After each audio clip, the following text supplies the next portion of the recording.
Welcome back, dear listener. In our last journey, we discovered the philosophy and symbolism of the geisha. Now, in this part, we continue deeper into their role as mirrors of society, carriers of tradition, and reflections of impermanence in art and life. If this story has brought you peace or inspiration, please share in the comments where in the world you are listening from and what time it is right now.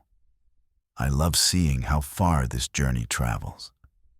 Behind every graceful smile and elegant gesture, there are unspoken burdens that geisha carry. To audiences, they appear as symbols of serenity, always composed, always refined. Yet the private reality often includes exhaustion, loneliness, and hidden struggles that rarely surface in public. To understand geisha as whole individuals, one must acknowledge not only their artistry, but also the quiet hardships behind their painted masks. One of the greatest pressures geisha face is the demand for perfection. From their earliest days as maiko, they are taught that every gesture matters. How they bow, how they walk, how they pour tea, how they laugh at a patron's joke. Nothing is casual. Everything is art. This relentless expectation of refinement can weigh heavily on young apprentices. Mistakes are corrected swiftly, sometimes harshly, leaving little room for vulnerability. To live under constant scrutiny by teachers, patrons, peers, and the public creates an emotional intensity that is both motivating and exhausting. Loneliness is another hidden burden. While geisha spend evenings surrounded by laughter and conversation, their personal lives can be remarkably solitary. Friendships outside the hanamachi are rare, and relationships are constrained by expectations of professionalism. Romantic attachments, when possible, are often complicated by secrecy or the complexities of patronage. Many geisha describe moments of longing, watching families celebrate festivals, seeing couples walking together, imagining lives filled with ordinary companionship. Behind the joy they provide to others, they often carry their own quiet ache for connection. The demands of training and performance also take a toll on physical health. The elaborate kimono, layered and heavy, strain the back and shoulders. Traditional hairstyles, secured with pins and wax, can cause headaches and require sleeping on raised pillows that prevent restful sleep. Hours spent kneeling on tatami lead to joint pain, while endless dance practice wears on muscles and bones. Geisha are trained to endure silently, smiling through discomfort. But the cumulative strain is significant.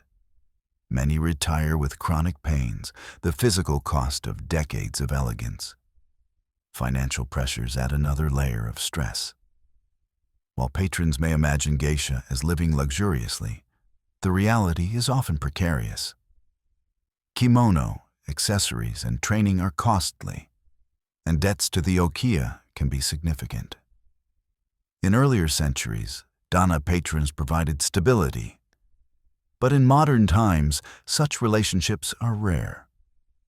Geisha today often juggle performances, tourism, and teaching to sustain their livelihoods. The uncertainty of income, especially in times of economic downturn or global crises, creates constant anxiety. Psychological strain is equally real.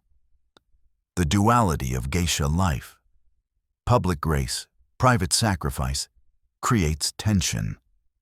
They are expected to be symbols of tradition, admired by society. Yet their individuality is often suppressed beneath layers of expectation. Some struggle with the weight of representation, to embody not only themselves, but centuries of cultural heritage. For apprentices especially, the gap between youthful desire and professional duty can create conflict. leaving them to navigate identities split between personal and public selves. Retirement presents another challenge. Unlike professions with structured pensions or retirement plans, geisha often leave their ukiyo with limited financial security. Some transition into running tea houses or training new apprentices, while others marry or pursue different careers. But the shift from being admired as symbols of refinement to living ordinary lives can be disorienting. For women who have spent decades embodying art, stepping out of the kimono can feel like stepping out of identity itself. The social stigma surrounding geisha also lingers, even in modern times. Despite efforts to educate the public, misunderstandings persist, with some still conflating geisha with courtesans. This ignorance can wound, reducing years of discipline to caricature. Geisha often face the burden of explaining themselves, correcting misconceptions, or enduring judgment silently. The dignity they display in public hides the frustration such stereotypes cause. Yet within these struggles lies resilience. Many geishas speak of pride in their ability to endure hardship gracefully. They acknowledge the sacrifices, but frame them as part of a larger calling. For them, pain and pressure are inseparable from art. To embody refinement is to accept imperfection in private. Their ability to transform exhaustion into grace, loneliness into laughter, and pain into elegance is itself a testament to their strength. The hardships of geisha life also deepen their artistry. A dance of longing resonates because the performer understands longing. A song of impermanence touches the heart because the singer has lived impermanence. The emotional depth audiences feel in geisha performances often arises not from surface beauty, but from lived struggle. Behind the painted smile lies humanity, and it is this humanity that makes their art unforgettable. In this way, the hidden struggles of geisha are not separate from their meaning, but integral to it. They remind us that beauty is not effortless, that grace is not without cost, that refinement often masks resilience. To admire geisha fully is to see both sides, the shimmering surface and the shadow beneath. Behind the kimono lies not only discipline and elegance, but also courage. The courage to live within impermanence, to endure hardship with grace, and to transform fragility into strength. The life of a geisha, though steeped in tradition, is not a single path, but a series of choices. Each woman who dons the kimono must eventually confront questions about her future. Should she remain in the hanamachi until old age, carrying forward her art as long as possible? Should she retire to marry, to raise a family, to pursue another calling? Or should she step away quietly, leaving the floating world behind? These decisions shape not only individual lives, but the broader trajectory of geisha culture itself. For some, the choice is to remain within the world of geisha for life. Senior geisha, respected for decades of performance, often take on roles as mentors, guiding apprentices through the rigors of training. Their presence embodies continuity, a living bridge between generations. These women find fulfillment not only in artistry, but in stewardship, ensuring that dances, songs, and etiquette are transmitted faithfully. For them, retirement is unthinkable, for their identity is inseparable from their art. Even as physical strength declines, they continue to perform in smaller capacities, or they shift to teaching, their voices and wisdom carrying forward the spirit of geisha tradition. Others choose retirement as a turning point, After years of dedication, they step out of the kimono and into lives shaped by different desires. Some marry, seeking companionship and stability long deferred. Marriage, once seen as incompatible with geisha life, has become more common in modern times, especially as the patronage system waned. For these women, leaving the hanamachi is not abandonment, but transformation, an embrace of roles long set aside. Children, homes, and new careers become their future, while their past as geisha remains a treasured but closed chapter. The transition is rarely simple, adjusting from a life of performance and ritual to one of ordinary rhythms can be disorienting. Some retired geisha express relief, finding joy in domestic simplicity after years of constant scrutiny. Others struggle with the loss of identity, missing the stage, the music, the sense of belonging within the hanamachi.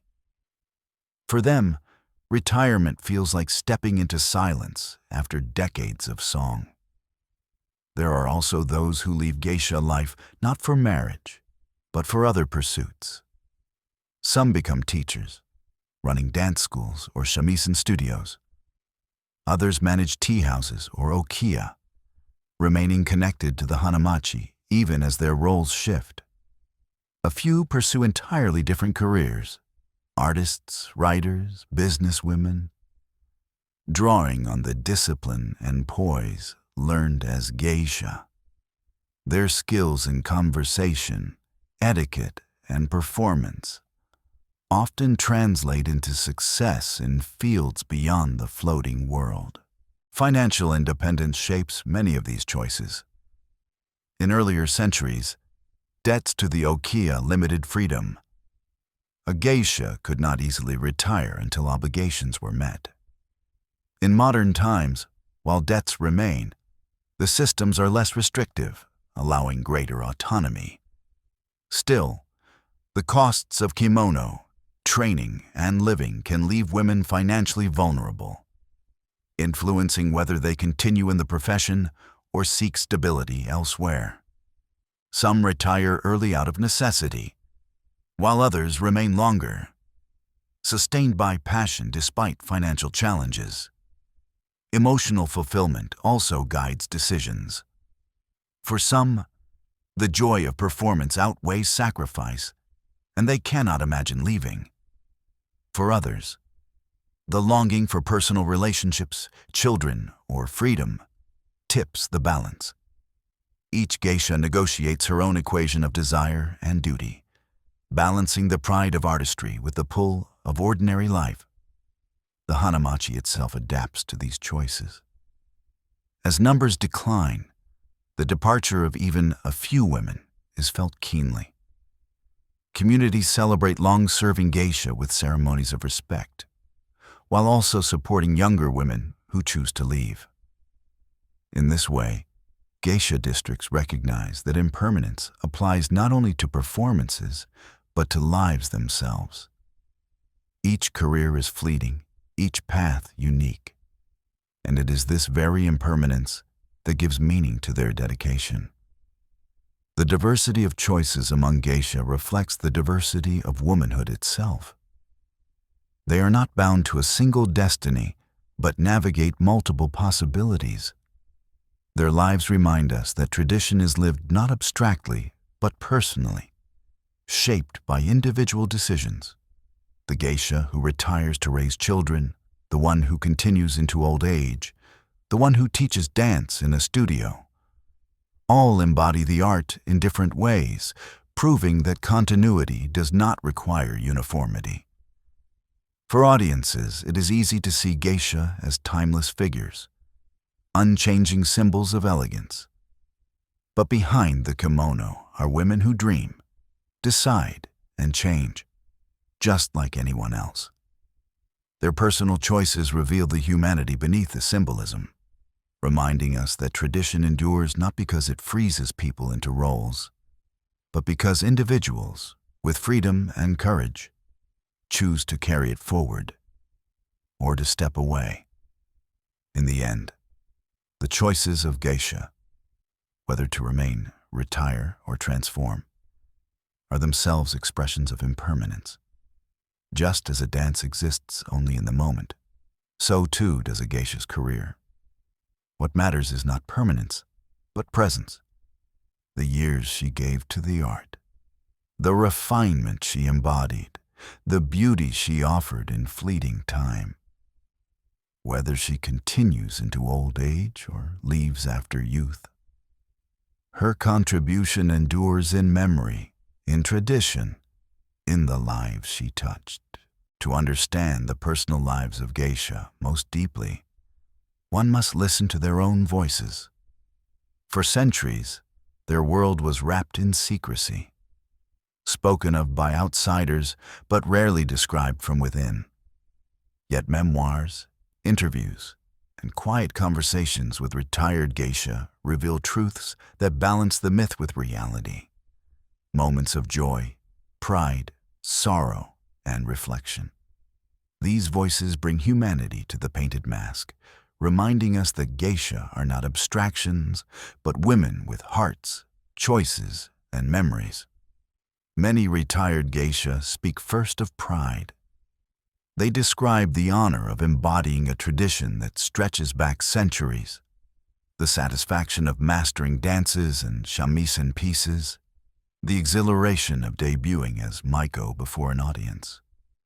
For them, the years of discipline are remembered not only as hardship, but as triumph. When I put on my kimono and stepped into the banquet, one elder recalled, I was no longer just myself. I was a vessel for something larger, something timeless, in her words. The identity of geisha was both personal and collective, a way of carrying history in her own body. Yet alongside pride lies acknowledgement of sacrifice.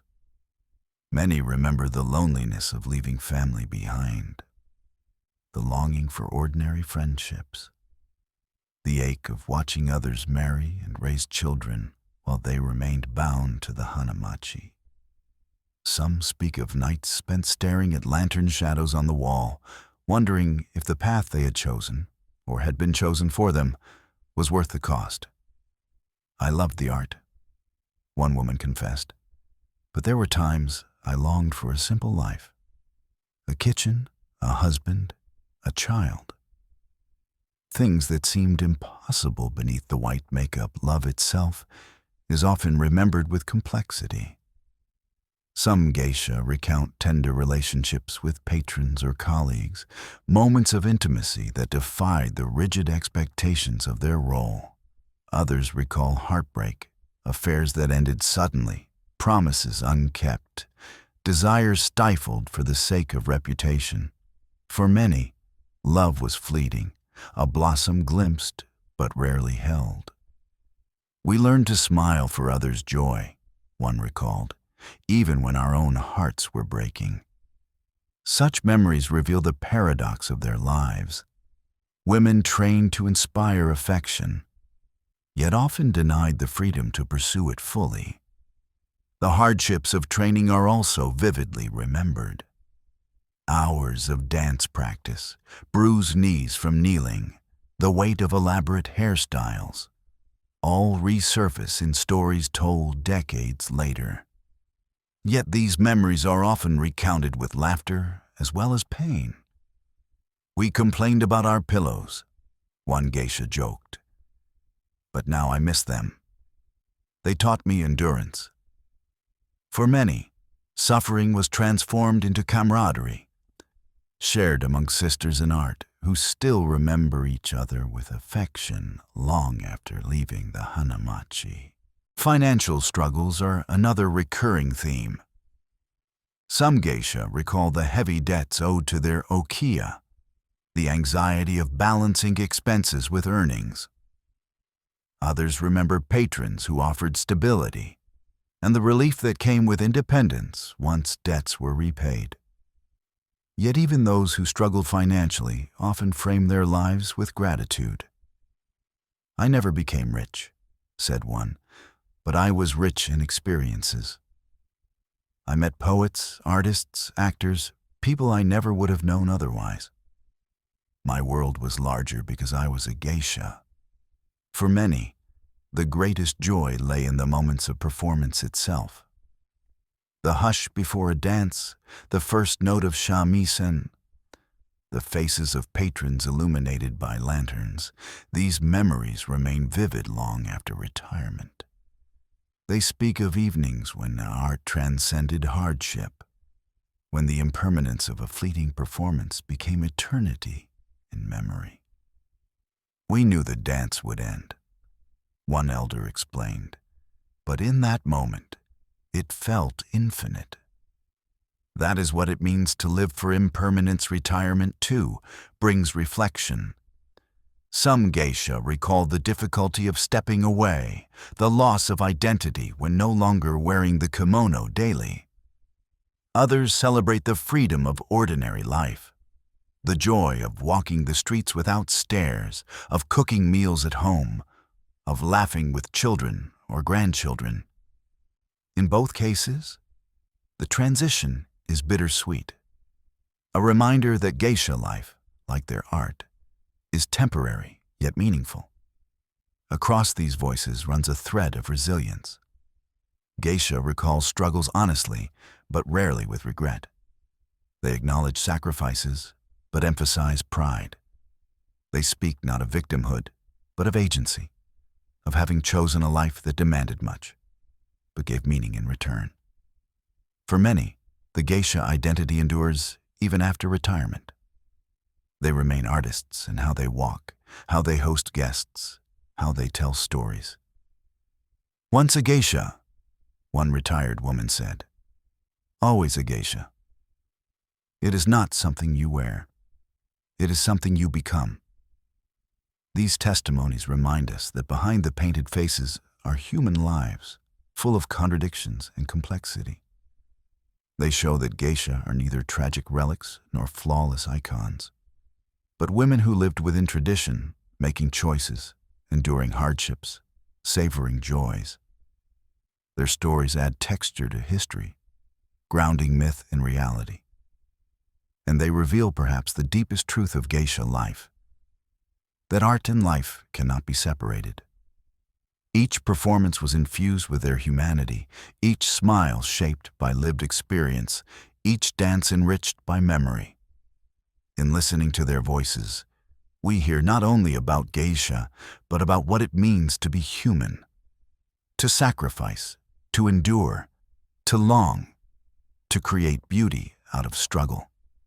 Their words echo the same philosophy that shaped their art.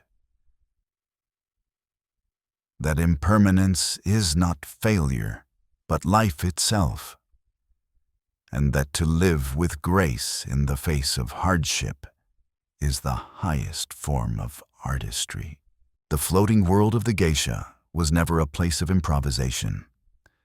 Behind every smile, every bow, every note of the shamisen lay an intricate web of rules. These rules, spoken and unspoken, written and remembered, defined not only how geisha performed, but how they lived. They were the invisible architecture of the hanamachi, shaping behavior, sustaining hierarchy, and preserving tradition. Without these codes, the elegance of geisha life could not have endured for centuries. At the center stood the ukiyo, the geisha house, governed with discipline. From the moment a young girl entered as a shikomi, maid apprentice, she was subject to strict routines. Chores were assigned daily, from sweeping tatami to preparing meals, not only to maintain the household, but to instill humility. Rules required punctuality, obedience, and respect for elders. The okasan, the house mother, held ultimate authority, and her word was law.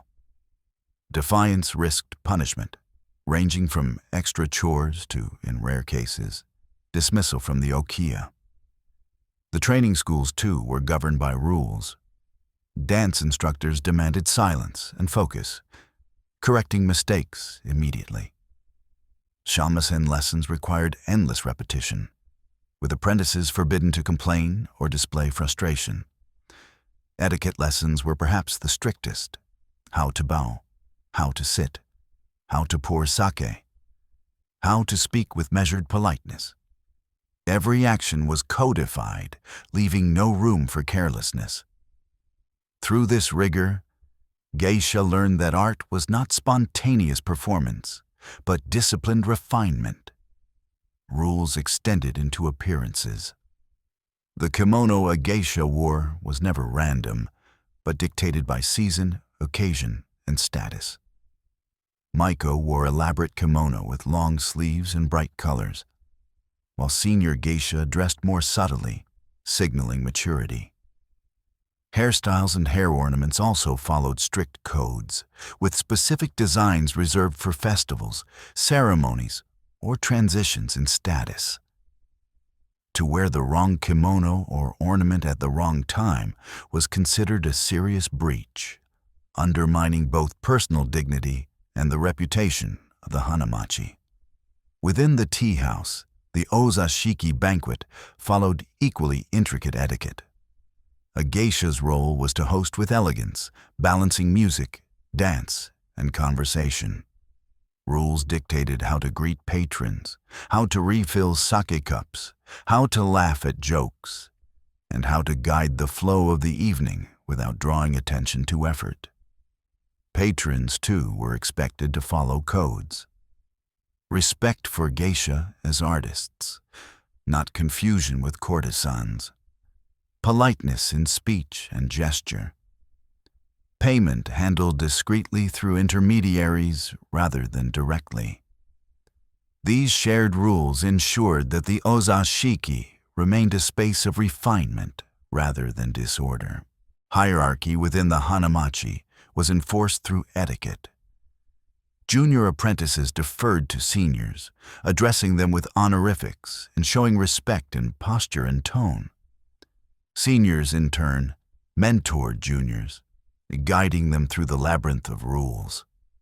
Rivalries existed, but open conflict was discouraged, for harmony was essential to maintaining elegance. Gossip circulated constantly, but even gossip followed rules, whispered carefully to avoid offense. The hanamachi was a community bound by both discipline and subtlety. Rules also governed relationships with patrons. Contrary to persistent misconceptions, geisha were forbidden from offering sexual services as part of their role. Patronage, when it existed, was structured through formal arrangements, and intimacy was a matter of private choice rather than professional duty. Geisha were expected to maintain dignity and discretion at all times, ensuring that their identity as artists was never confused with that of courtesans. Violations of this code risked scandal, damaging reputations not only of individuals but of entire districts. Financial codes shaped geisha life as well. Payments for performances were handled not by geisha directly, but by the tea house or ukiyo, reinforcing the separation between art and money. Debts to the ukiyo were tracked meticulously, with rules for repayment. Generosity from patrons was welcomed, but also regulated, ensuring fairness and avoiding dependence. These financial rules preserved both dignity and sustainability, balancing personal livelihood with communal stability. Silence and secrecy were perhaps the most powerful rules. What happened within an ozashiki was never to be discussed outside. Patrons trusted that their words, their laughter, their vulnerabilities would remain private. Geisha upheld this trust with strict discretion, guarding reputations carefully. Even within the hanamachi, details of engagements were rarely shared. This culture of secrecy reinforced the aura of mystery surrounding geisha, making their world alluring precisely because it was hidden. Rules extended even to emotions. A geisha was trained to smile even when weary, to laugh even when troubled, to conceal personal feelings behind composure. Public displays of anger, sorrow, or frustration were considered unacceptable, breaking the illusion of elegance. Yet within this suppression lay subtle forms of expression. A glance, a pause, a tone of voice that conveyed more than words. Emotion was not absent, but disciplined, transformed into art. To outsiders, such rules might seem suffocating. Yet for geisha, they created a framework within which beauty could flourish. Just as a dance requires choreography and a song requires rhythm, geisha life required codes. These rules, far from stifling, provided the stability that allowed individuality to shine subtly within structure. A geisha's wit in conversation, her charm in a smile, her grace in movement, all gained meaning because they unfolded within a shared code of refinement. The world of geisha thus functioned not as chaos, but as order. An order sustained by etiquette, secrecy, hierarchy, and discipline.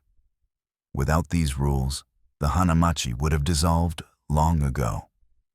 With them, it endured for centuries, adapting but never abandoning its essence. To know the geisha is to know not only their art, but the codes that shaped it. The invisible lines that defined how beauty could exist in balance with dignity. To step into an ozashiki, the private banquet of the geisha, is to enter a world governed by etiquette so refined that every gesture, every pause, every glance carries meaning. While outsiders might see only laughter, shamisen music, and dancing, beneath the surface lies a choreography of rules designed to preserve harmony, elegance, and balance. The ozashiki was never a casual gathering. It was a ritual of refinement, where the line between art and social interaction dissolved into seamless performance. The first rule was the art of arrival. Patrons entered discreetly, greeted not with loud fanfare but with measured bows. Geisha welcomed them with smiles that conveyed warmth without overfamiliarity, offering seats according to hierarchy. A high-ranking guest was positioned in the honored seat, closest to the alcove, while others arranged themselves accordingly. This seating order, dictated by centuries of custom, set the tone of the evening: respect, balance, and subtle awareness of social status. Conversation followed equally intricate codes. A geisha's role was not merely to entertain with performance, but to guide dialogue with wit, charm, and discretion. They asked questions that allowed guests to shine, laughed lightly at appropriate moments, and steered conversations away from conflict or impropriety. Sharp wit was admired, but vulgarity was forbidden. Even humor was shaped by rules. Jokes were clever rather than crude. Teasing always balanced with kindness. The aim was to create an atmosphere of ease, where guests felt elevated, not diminished. The serving of sake was itself an art form. Geisha poured for guests with deliberate grace, holding the bottle with both hands, bowing slightly as they filled cups. Patrons, in turn, were expected to pour for geisha, for to pour one's own cup was considered impolite. This ritual reinforced reciprocity. Hospitality was not one-sided, but shared, creating bonds of mutual respect. Each exchange of sake was both refreshment and symbol, a reminder that the ozashiki was built on balance between giving and receiving. Music and dance introduced further layers of etiquette.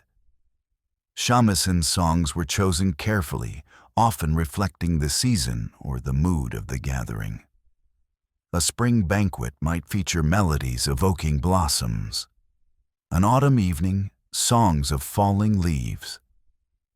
Dances were performed not as spectacles, but as extensions of the evening's rhythm, their subtlety reminding patrons that beauty lies in restraint. Guests responded with quiet admiration rather than loud applause. For the ozashiki was not theater, but intimacy. Games added levity, but even play followed rules.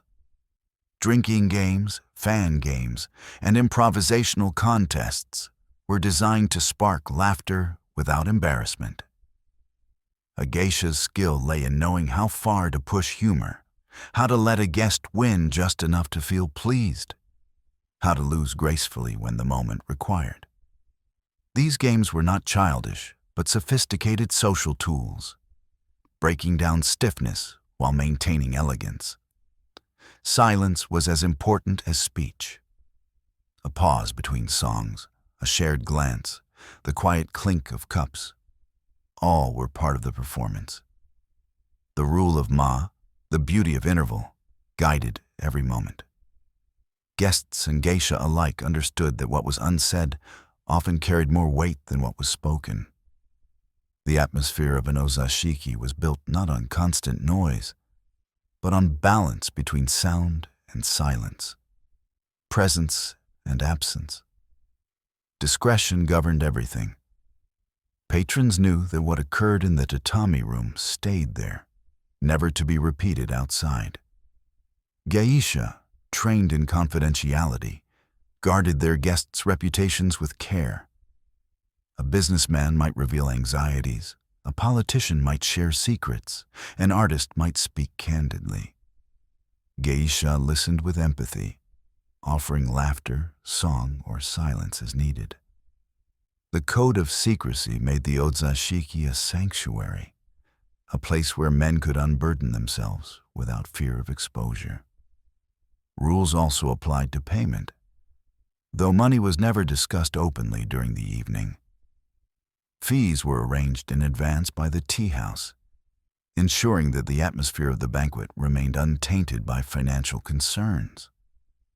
This separation reinforced dignity. The geisha were artists, not merchants, and their value was measured in refinement, not bargaining. To mention money directly in the ozashiki was considered vulgar, breaking the delicate illusion of effortless elegance.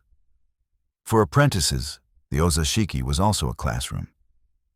A young maiko sat quietly, observing seniors, learning how to read the mood of a guest, when to speak, when to remain silent. She watched how sake was poured, how jokes were timed, how songs were chosen. Through observation and imitation, she absorbed rules too subtle to be taught in formal lessons. Over time, what began as rigid imitation became instinct, until the codes of the ozashiki were lived rather than memorized. The effect of these rules was transformative. Guests left an ozashiki not only entertained but renewed, having participated in an evening where every detail was attended to with care. The banquets were not escapes into excess, but into refinement, offering respite from the harshness of daily life. Patrons often described feeling elevated, as though they had stepped for a few hours into a world where grace and balance prevailed. To outsiders, the ozashiki might appear spontaneous, geisha laughing, playing games, pouring sake. But to those within the hanamachi, it was a carefully structured ritual, a dance of etiquette where nothing was accidental. Every smile, every pause, every gesture followed codes passed down for centuries. It was this discipline that gave the floating world its enduring magic, transforming ordinary evenings into experiences of timeless beauty. If the ukiyo shaped the daily discipline of geisha, and the ozashiki structured their evenings, then the ethical codes of the hanamachi formed the invisible spine of their existence. These codes were less about gestures and more about values, principles of conduct that defined what it meant to be a geisha. They preserved boundaries, maintained dignity, and distinguished the profession from other forms of entertainment that surrounded it. Perhaps the most central of these codes was secrecy. A geisha was entrusted with the confidences of her patrons, and she guarded them with unwavering discretion. Businessmen, politicians, and artists often spoke candidly in the relaxed setting of a tatami room, their words floating out amid the laughter and music. Geisha listened, responded, and carried the weight of those conversations silently. To repeat gossip outside the ozashiki was unthinkable, for it would shatter the sanctuary of trust that made such gatherings possible. In this way, secrecy was not only etiquette, but ethics, the foundation of their professional integrity. Closely tied to secrecy was the rule of discretion in behavior.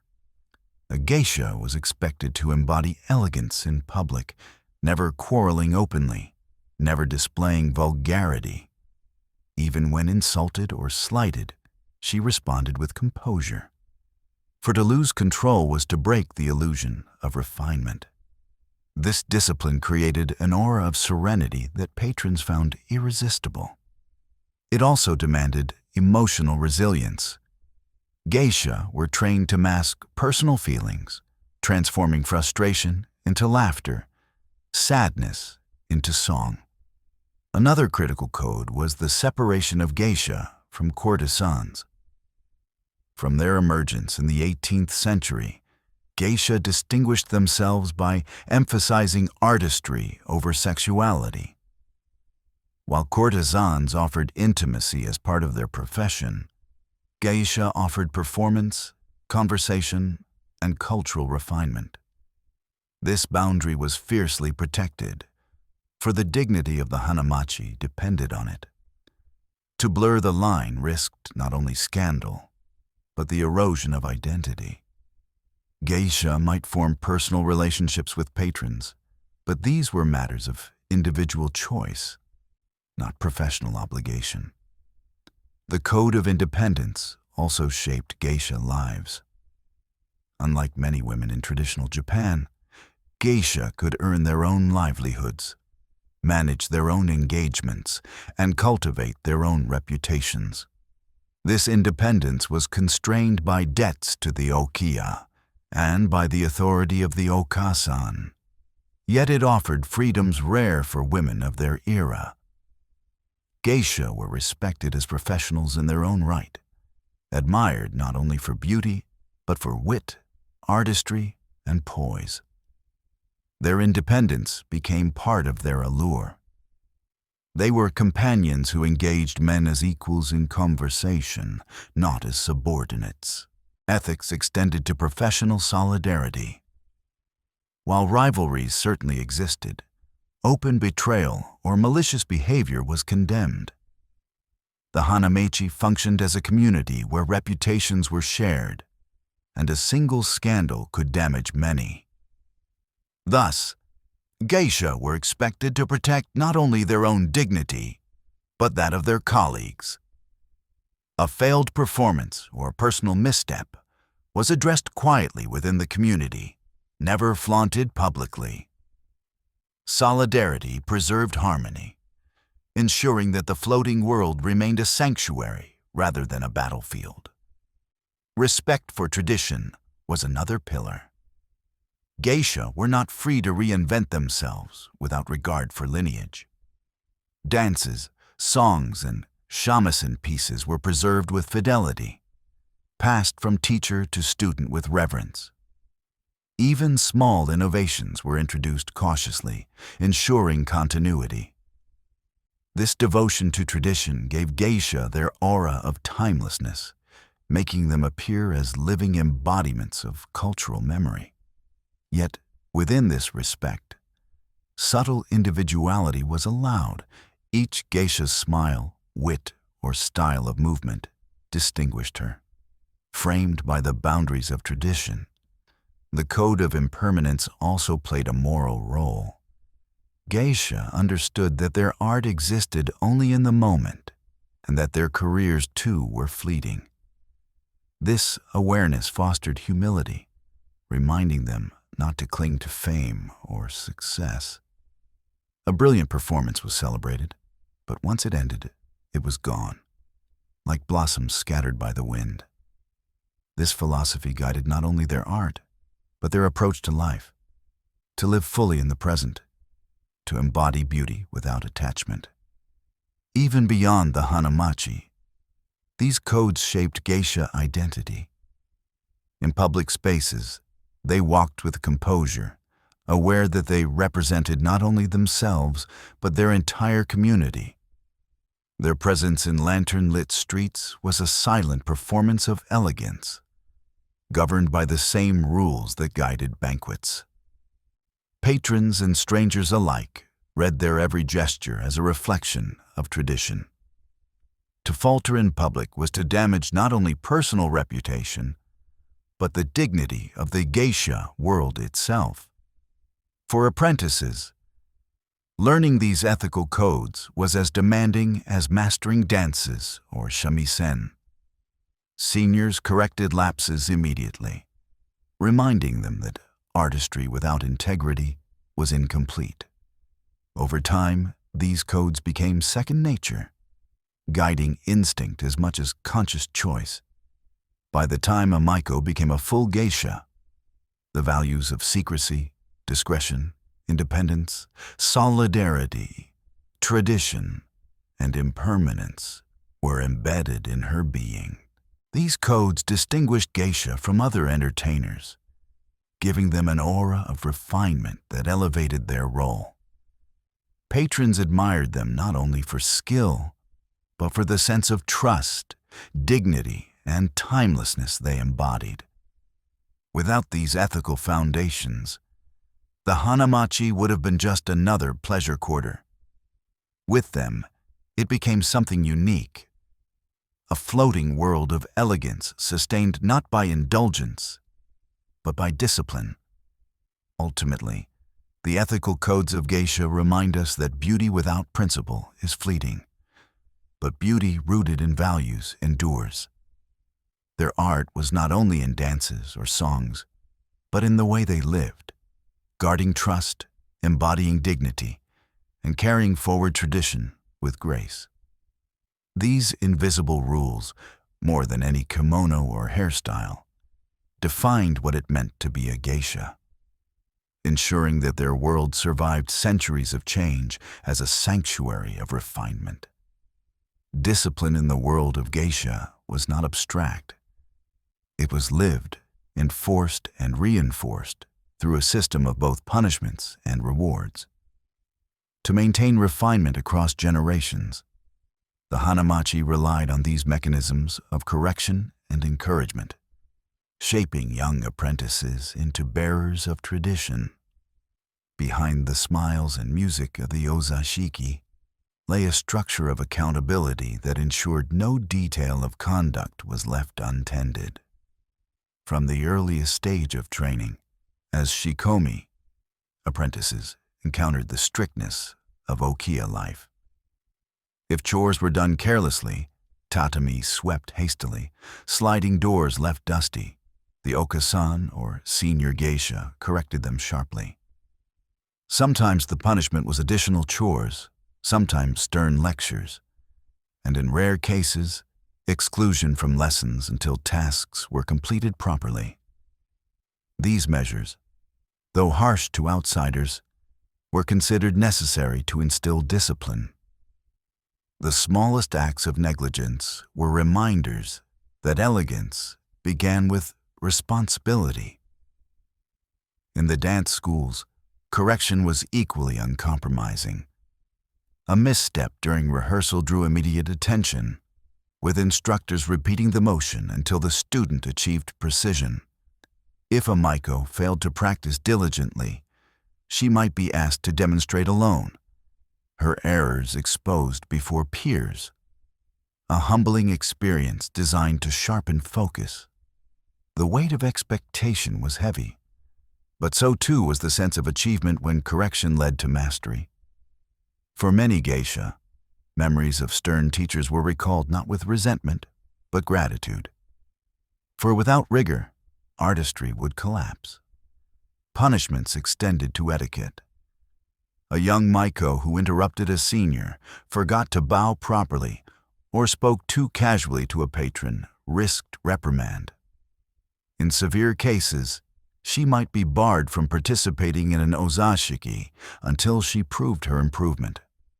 Such exclusions carried not only shame, but financial loss for the ukiyo, adding further pressure to uphold standards. Reputation was fragile, and a single breach could echo through the hanamachi. Thus, rules were enforced not only for individual refinement, but for the dignity of the community. Yet discipline was not all severity. Rewards played an equally important role, shaping motivation with recognition and pride. When a young Maiko performed her first dance flawlessly, Senior Geisha offered quiet praise. At debut ceremonies, the applause of patrons served as public acknowledgement of achievement. Even small words of approval from the oka-san could fill an apprentice with joy, affirming that her sacrifices bore fruit. These rewards, subtle but powerful, reinforced the sense that refinement was not only demanded, but celebrated. Ceremonies themselves functioned as both test and reward. The misadashi, a Maiko's formal debut, was a milestone that recognized years of discipline.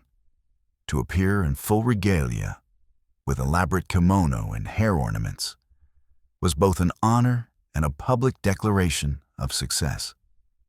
Similarly, the transition to full geisha status marked not only personal growth, but communal recognition. These rituals provided motivation, reminding apprentices that perseverance led to dignity and respect.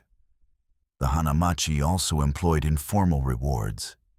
Patrons often sent gifts to geisha who impressed them: silk fabric, hair ornaments, or financial bonuses. Such tokens were not bribes, but acknowledgments of artistry and charm. They reminded geisha that refinement attracted admiration, and that their efforts resonated beyond honest training halls. Gifts carried symbolic weight, affirming that discipline translated into beauty that touched others. Discipline was reinforced by peer dynamics as well. Senior geisha mentored juniors, guiding them through mistakes, but also setting examples. A younger apprentice who faltered in etiquette might be corrected gently by an older sister, her improvement praised when achieved. These bonds softened the harshness of formal punishment, offering encouragement rooted in solidarity. The hanamachi functioned not only as a system of rules, but as a network of relationships where correction and support intertwined. The balance of punishment and reward reflected deeper philosophies. In the geisha world, mistakes were not final but opportunities for refinement. Correction was strict but never intended to break spirit. Instead, it shaped resilience, teaching apprentices to endure discomfort with grace. Rewards reminded them that discipline was not endless suffering, but a path to beauty and pride. Together, these forces created an environment where elegance was cultivated as both art and habit. For outsiders, such strictness may seem oppressive, even cruel. But within the hanamachi, it was understood as necessity. Geisha art thrived on precision, subtlety, and discipline, qualities that could not survive without structure. Just as a tea ceremony required exact gestures or a no performance demanded centuries-old choreography, geisha life required rules enforced with consistency. Punishment and reward were the tools by which impermanence was transformed into endurance. Ultimately, the disciplinary codes of geisha were less about control than about transformation. They turned ordinary girls into embodiments of refinement, shaping not only their public performances, but their private selves. Through correction and recognition, they learned to carry elegance into every gesture, every word, every presence. Behind the surface of ease lay years of discipline, reinforced by systems of accountability that were as invisible to audiences as the stitches in a kimono. To see a geisha bow gracefully, laugh lightly, or pour sake with elegance is to witness not only artistry, but discipline perfected through countless corrections. It is to glimpse the unseen structure of punishments endured, rewards cherished, and rules followed faithfully. Without these mechanisms, the floating world would have dissolved. With them, it endured, shimmering across centuries like lantern light reflected on water. Fragile, fleeting, yet resilient. Not all the rules of the geisha world were spoken aloud. Many were unwritten, passed from elder to apprentice, not through manuals, but through gestures, silences, and subtle corrections. These codes of conduct shaped the invisible threads of the hanamachi, ensuring harmony without the need for constant reminders. To live as a geisha was to internalize these delicate expectations, to embody refinement so fully that it became instinct. One of the most profound unwritten codes was the art of silence. A geisha learned quickly that not every thought needed to be voiced, and not every truth needed to be shared. Silence could be more powerful than speech, conveying respect, mystery, or compassion. A pause at the right moment in conversation, a smile instead of a response, a lowered gaze, all carried meanings that patrons understood instinctively. This code reflected the Japanese aesthetic of Ma, the beauty of the interval, the eloquence of what is left unsaid. Closely linked to silence was the code of listening. Geisha were expected to listen with full attention, their presence itself a form of respect. A patron's worries, dreams, or jokes were received not with distraction, but with attentive grace. Even when opinions differed, geisha rarely interrupted or contradicted. Their skill lay not only in speaking, but in creating space where others felt heard. This unwritten rule sustained the intimacy of the ozashiki, making guests feel valued without judgment. Body language carried its own codes. A tilt of the head, the placement of hands, the pace of walking, all communicated refinement. Geisha were trained to avoid abrupt movements, to let gestures flow like water. Sitting with straight posture, bowing with measured depth, pouring sake with both hands. These physical expressions became second nature. To break these codes by slouching, fidgeting, or moving hastily was to shatter the illusion of elegance. Body became art, and art became life. Another unwritten rule was the respect for seasons. Geisha life was synchronized with nature, its cycles woven into every detail of performance. Kimono patterns reflected blossoms in spring, maple leaves in autumn, snowflakes in winter. Songs and dances changed with the months, evoking seasonal moods. Even the hair ornaments of Maiko shifted according to the calendar. Cherry blossoms in April, chrysanthemums in November, pine and bamboo at New Year. To ignore the season in appearance or performance was considered careless, for geisha were expected to embody harmony with nature. This sensitivity extended to conversation.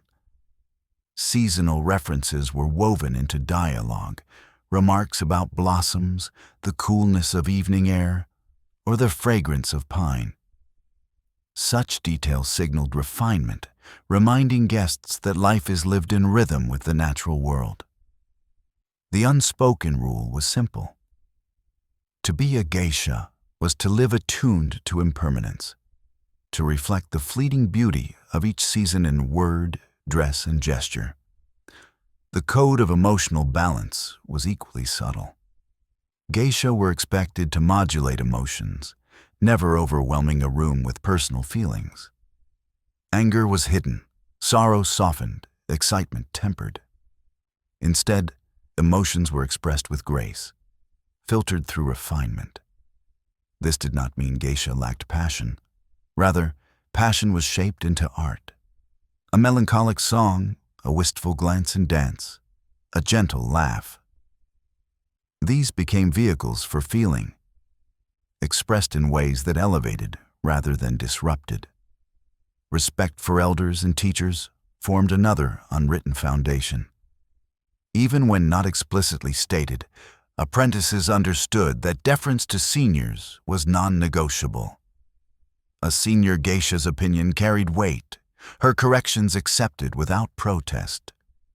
Apprentices bowed lower, walked slightly behind, and listened carefully. This hierarchy preserved order, but it also created continuity, ensuring that wisdom passed from one generation to the next without dilution. Another subtle rule was the avoidance of vulgarity. A geisha never laughed too loudly, never gestured too broadly, never spoke crudely. Even in humor, restraint was expected. Games might bring laughter, but it was laughter flavored with wit, not excess. In this way, geisha distinguished themselves from other entertainers. The unspoken expectation was clear. Refinement at all times, even in play. These unwritten rules also governed interactions beyond the ozashiki. In public streets, a geisha walked with poise, acknowledging greetings with a nod or bow, but never with loud familiarity. She avoided lingering conversations that might attract gossip. Her very presence was a performance of discretion, reminding onlookers that geisha were not ordinary passers-by, but living embodiments of tradition.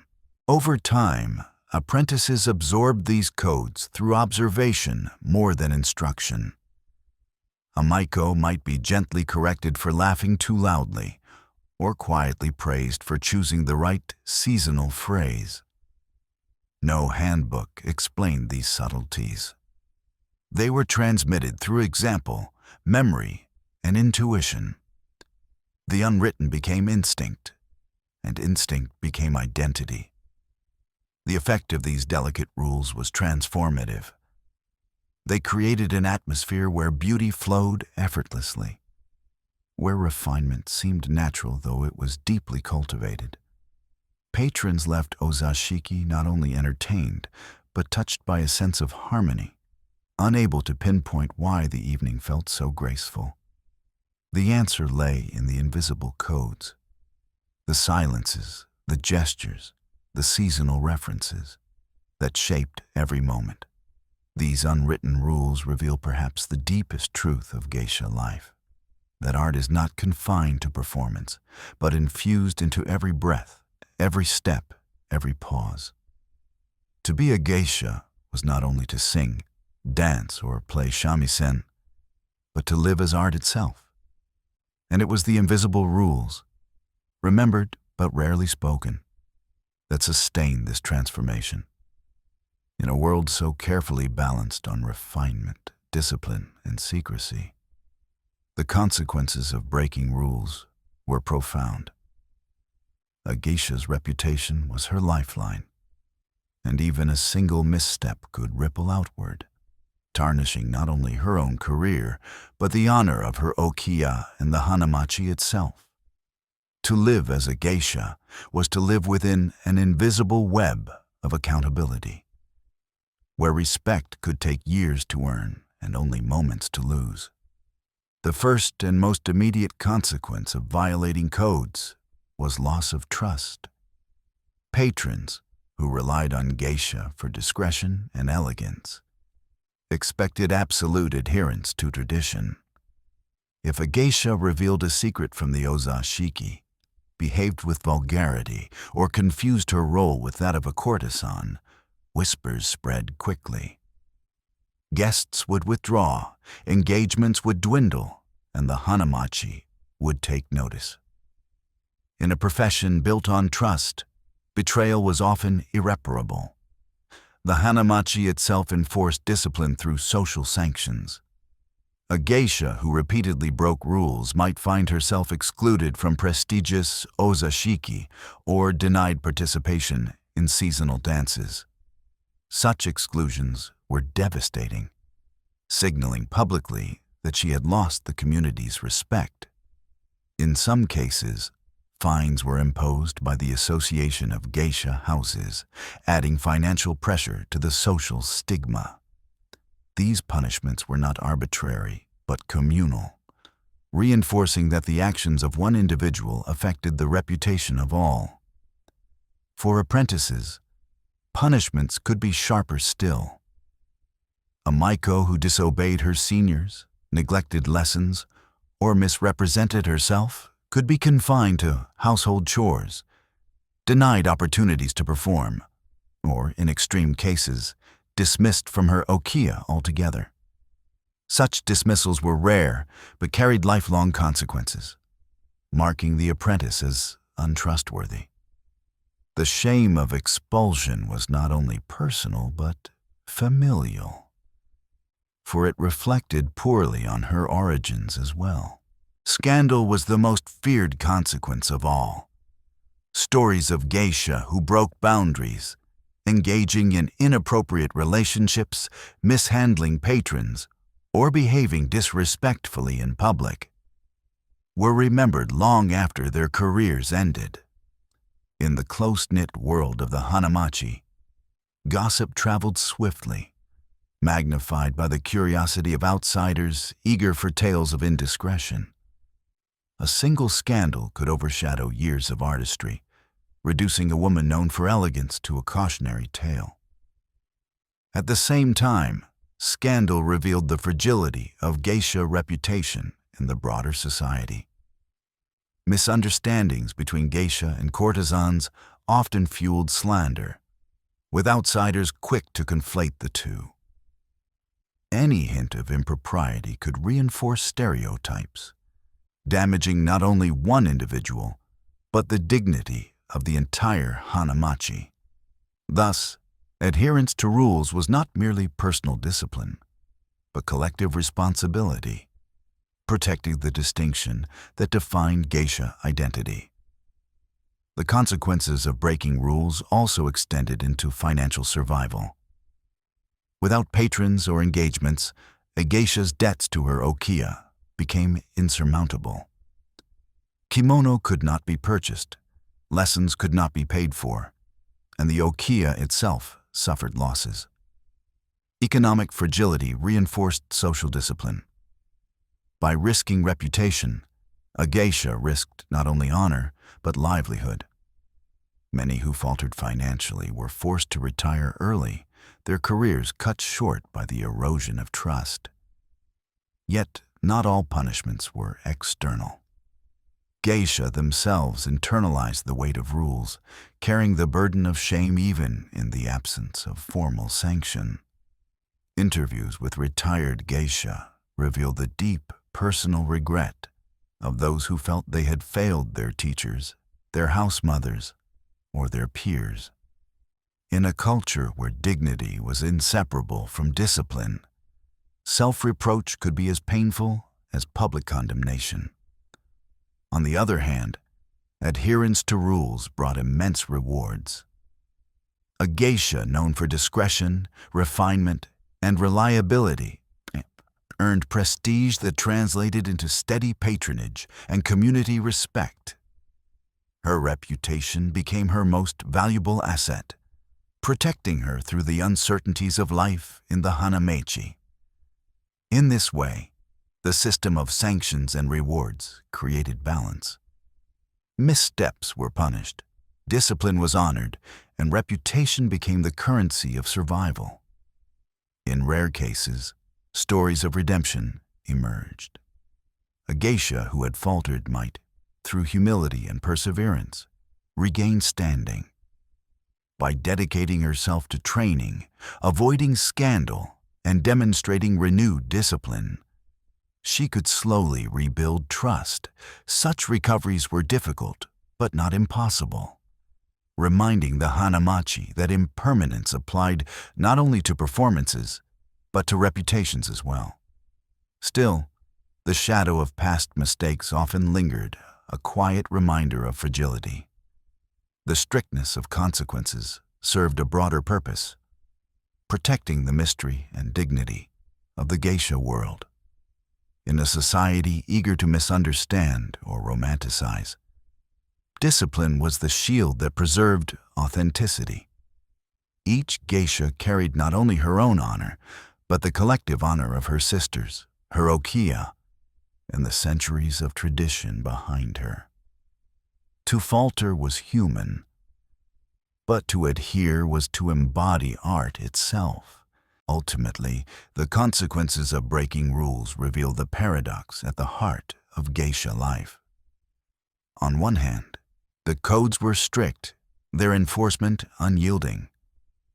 On the other, they created the very conditions that allowed geisha to flourish as symbols of refinement. Without these rules, their world might have dissolved into chaos or been consumed by misrepresentation. With them, it endured, fragile yet resilient, shimmering like the lantern light that defined their evenings, beautiful because it was fleeting, precious because it was disciplined. Behind the silken elegance of the Hanamachi, a quieter force sustained the floating world: economics. For all its artistry, the geisha profession was also a business, structured, managed, and woven into the financial fabric of Japanese society. Every shamisen lesson, every kimono, every ozashiki banquet was not only an act of refinement, but also a transaction. To understand who geisha were, one must also understand the economy that surrounded them, the network of beneficiaries who thrived because of their existence. At the core stood the ukiyo, the geisha house. These establishments functioned both as homes and as businesses. The okasan, often a retired geisha herself, managed finances with strict precision. She paid for the apprentices' training, purchased kimono, arranged engagements, and handled accounts with tea houses. In return, she received a portion of the fees earned by geisha, ensuring repayment of debts and profit for the ukiyo. For the okasan, success depended on balancing investment in her charges with careful management of expenses. For the financial survival of the house rested on her decisions. The geisha themselves were both labor and investment. As apprentices, they carried debts to the ukiyo, covering years of training, clothing, and living costs. Their performances at ozashiki generated income, which was funneled through tea houses before reaching the ukiyo. Only once debts were repaid did geisha begin to achieve financial independence, though many remained tied to their houses throughout their careers. Their artistry was thus inseparable from economics. Every smile, every bow, every performance was both art and livelihood. Tea houses, ochaya, were another central beneficiary. These establishments provided the setting for ozashiki banquets, coordinating with ukiyo to arrange which geisha would attend. Patrons paid fees not only for the presence of geisha, but also for the food, drink, and atmosphere curated by the tea house. Owners, often women, cultivated long-standing relationships with both clients and geisha, acting as intermediaries who ensured harmony. Their earnings came from service fees, commissions, and the prestige of being associated with refinement. The prosperity of tea houses rose and fell with the fortunes of the geisha world. The kimono industry thrived on geisha culture. Each geisha required an extensive wardrobe, with garments changing according to season, occasion, and rank. Maiko, especially, wore elaborate, brightly colored kimono with long, trailing sleeves, demanding craftsmanship of the highest order. Textile weavers, dyers, embroiderers, and merchants all benefited from the constant demand. Entire workshops dedicated themselves to producing garments for geisha, turning fashion into an economic engine.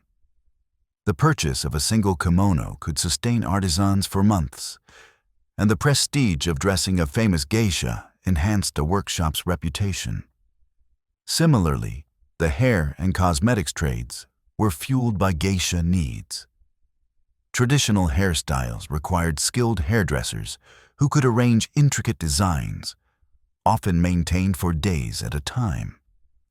Ornamental combs, pins, and seasonal decorations formed another industry, each piece reflecting artistry and commerce. Cosmetic makers supplied the distinctive white powders, rouges, and waxes that defined geisha appearance. These industries, though often unseen, flourished because geisha maintained exacting standards of beauty. The teachers of the arts also relied on the geisha economy. The dance masters, shamisen instructors, singers, and calligraphy teachers all received steady income from apprentices who trained daily. Many of these teachers belonged to lineages stretching back generations, their survival intertwined with the survival of geisha culture. To teach a geisha was not only to transmit tradition, but to secure livelihood. And the fees paid by ukiyo supported entire schools of artistry. In this way, geisha sustained not only themselves, but entire networks of cultural preservation.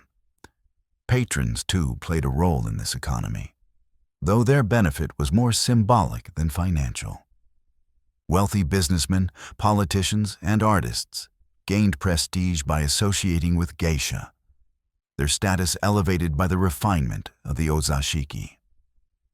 Supporting a geisha demonstrated taste, influence, and cultural literacy. For some, financial sponsorship through the role of dana secured intimacy and exclusivity, binding personal identity to the floating world. Though they spent generously, patrons received in return not only companionship, but the intangible capital of reputation and honor. The local economy of Hanamachi districts thrived because of geisha activity. Restaurants, sake brewers, confectioners, and inns all benefited from the influx of patrons attending ozashiki. Festivals showcasing geisha performances attracted visitors who filled hotels and shops. Even rickshaw pullers and later taxi drivers profited from carrying guests to and from banquets. The Hanamachi was thus not an isolated world, but a hub of commerce, sustaining livelihoods across the community. In broader terms, the Japanese economy itself drew benefit.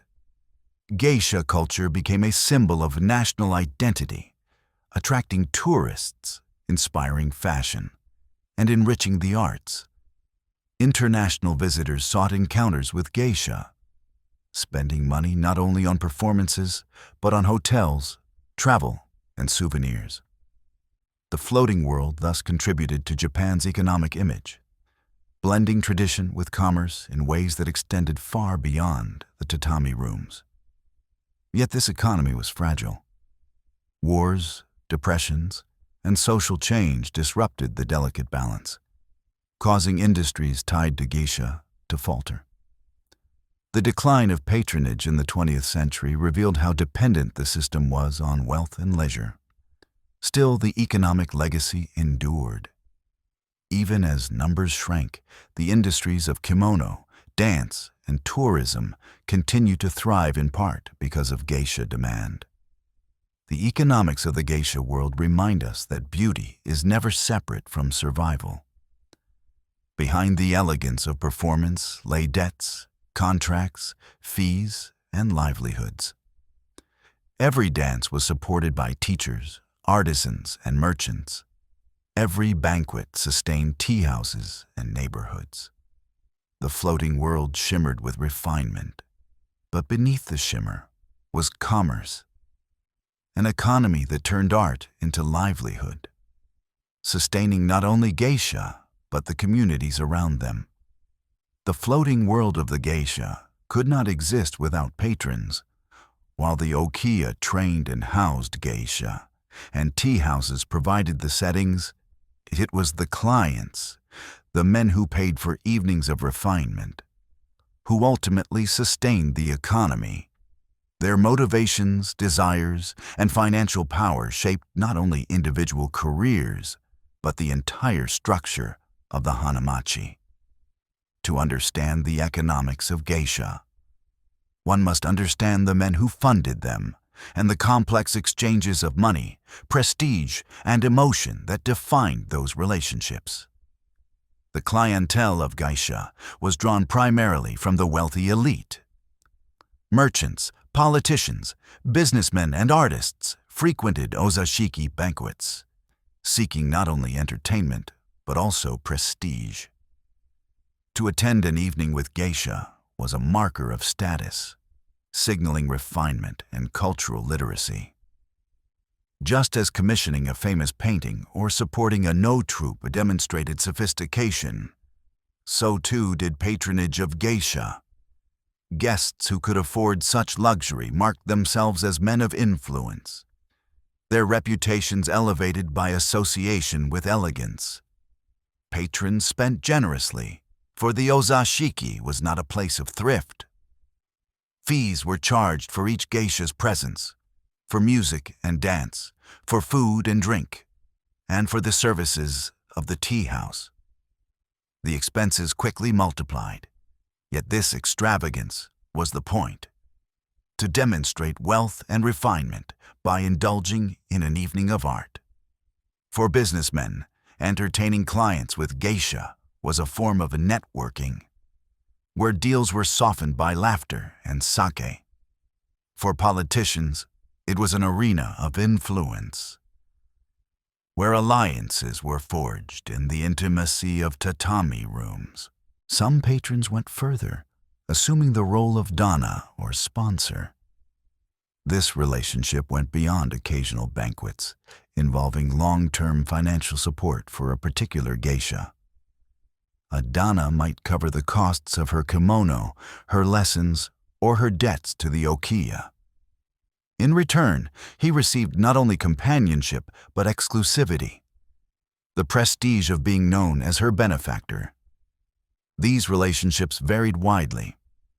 Some were affectionate partnerships, others purely transactional, and still others complex blends of intimacy and obligation. The economic significance of the dana system was profound.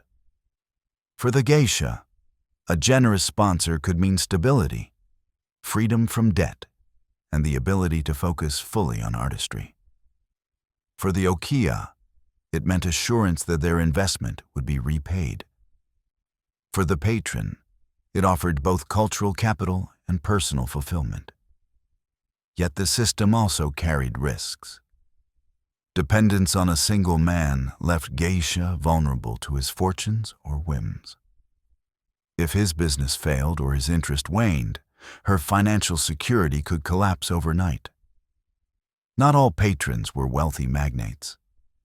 Over time, as the profession adapted, more modest clients gained access to geisha through public performances, festivals, or tourism packages.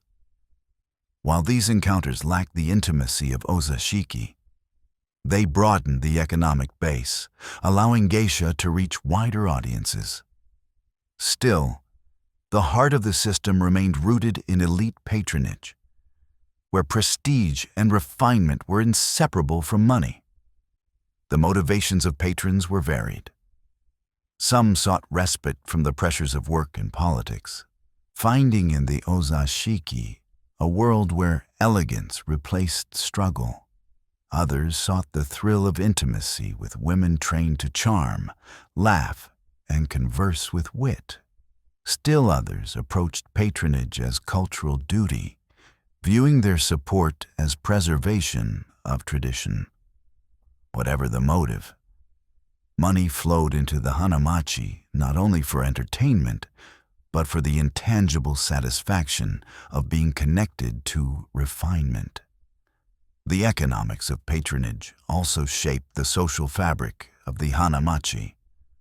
Patrons were not faceless clients, but known figures, their reputations intertwined with the districts they frequented. Regular guests built relationships with tea house owners, with okasan, with geisha themselves.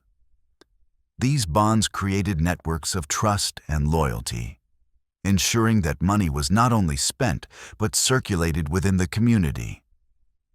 A generous patron might support multiple geisha, sponsor festivals, or contribute to neighborhood prosperity. In this way, his influence extended beyond the ozashiki, shaping the economic health of entire districts. Yet the relationship between patron and geisha was never entirely equal. The patron held financial power, but the geisha held social and cultural power. Without her artistry, his money could not purchase refinement. Without her discretion, his reputation could not be preserved. This mutual dependence created a delicate balance, where both sides benefited but also carried risk. It was a dance as intricate as any shamisen song. Each step measured, each gesture imbued with meaning. In modern times, the role of patrons shifted. Corporate accounts replaced individual sponsors, with companies paying for banquets as part of business entertainment. This change altered the intimacy of the system, reducing the prevalence of long-term dana relationships. Yet, even as forms changed, the economic principle remained. Geisha were sustained by those willing to pay for refinement, whether individuals or corporations.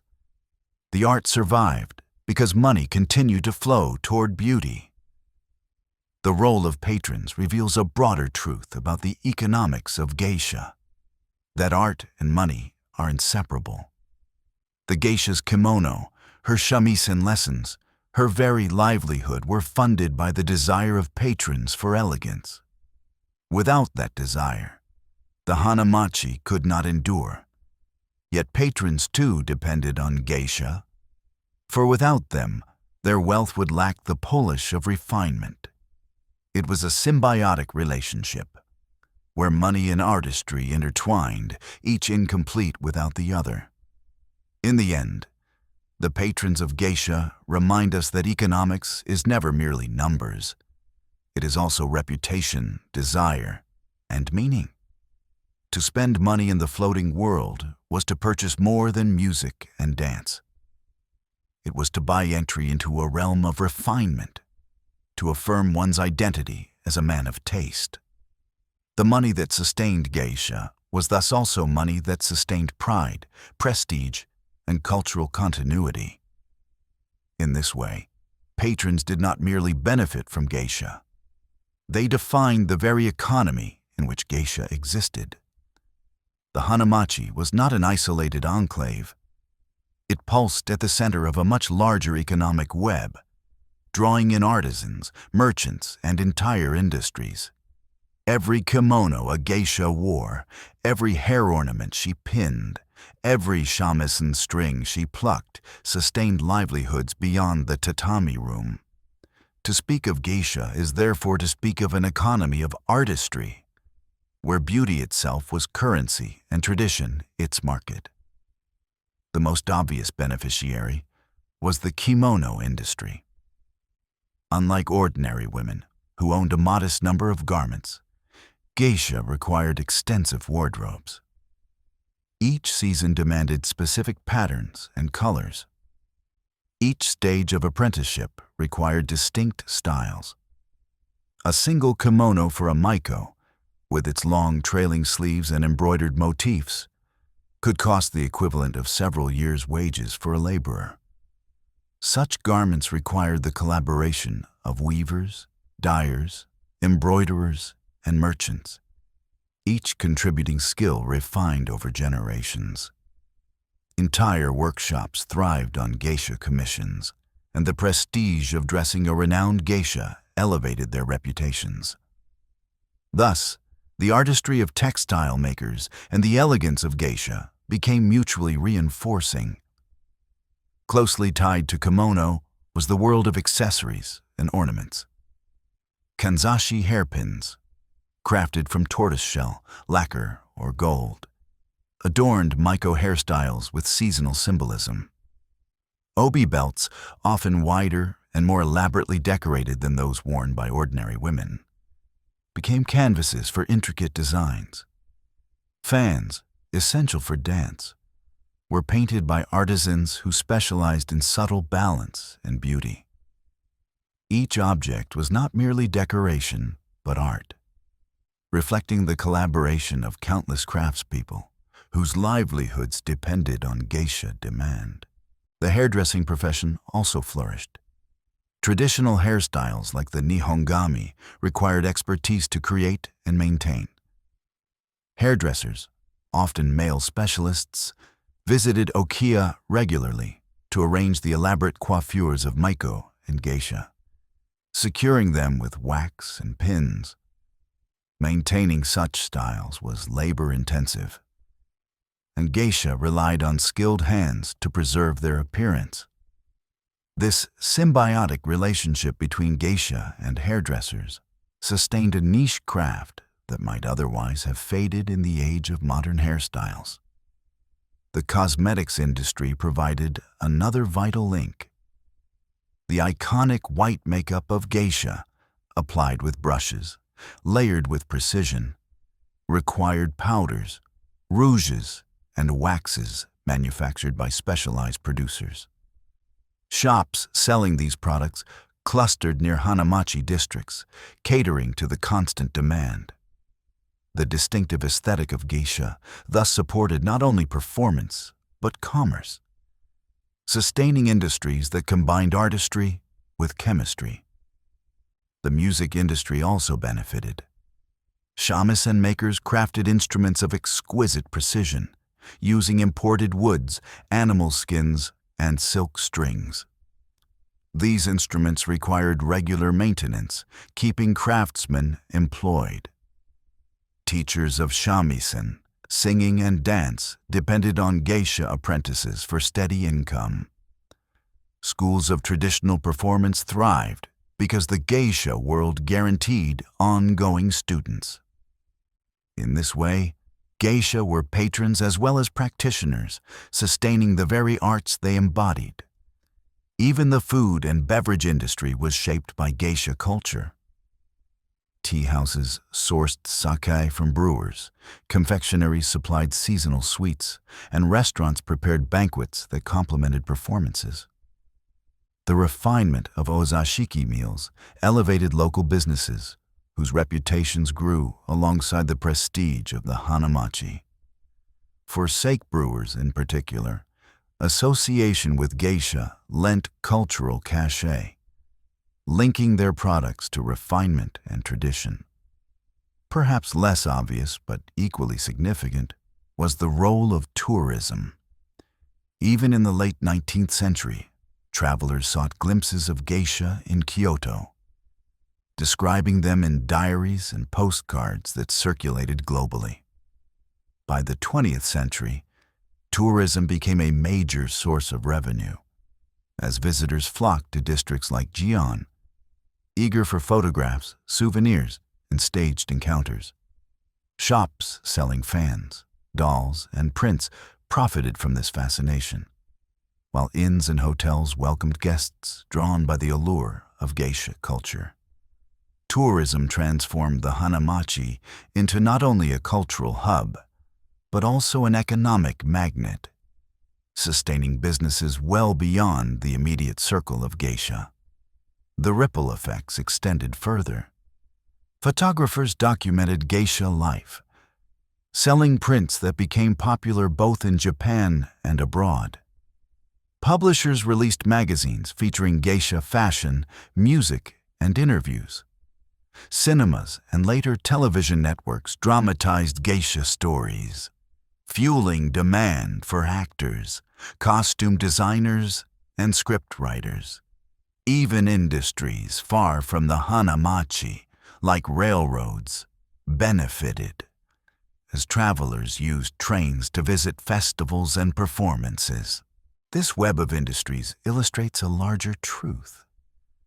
Geisha were not isolated performers, but engines of economic activity.